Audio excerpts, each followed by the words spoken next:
Hi everyone, it's Lauren with Airway Health Solutions, and I want to give you an update on my expansion progress.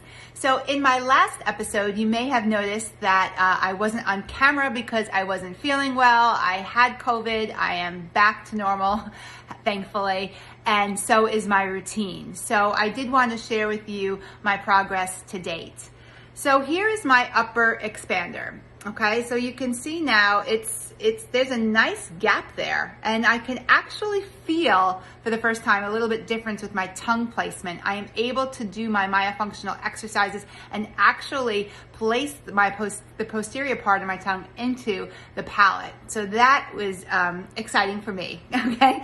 And also my lower expander. So you'll notice it's not as expanded as the upper, because for me, I found it helpful to turn the lower every other time. So because we're not doing true expansion on the lower, we're basically doing tipping, I'm not gonna get 8 to 9 millimeters of expansion on the lower, so I can divide that in half, and that is much more easy for me to manage as far as compliance goes.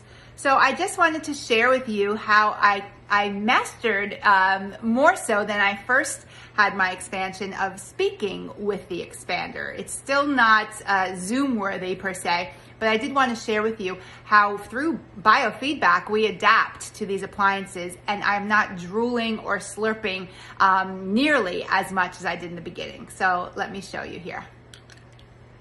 Okay. So this is the upper, and I do have a lisp, but I can master the speech a little bit easier.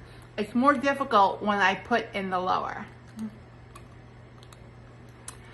So here we are. It's not terrible. If you remember my first speaking engagement with the appliances in, it was almost impossible to understand me. Okay. So that's that. And you'll also notice I'm getting more spacing in the front, and I can see my molars more when I smile. So I am on my way. I just wanted to share with you that it does actually get easier as far as not being so watery and not having to really take the expanders out to speak.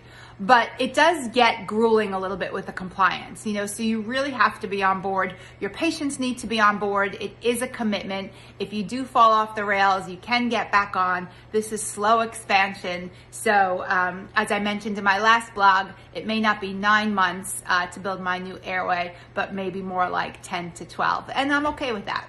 So that's the end of my segment today. I hope you found this helpful. If you have any questions, feel free to DM me on Facebook, follow me on Instagram at Airway Health Solutions, and also visit our website for my blog, www.airwayhealthsolutions.com.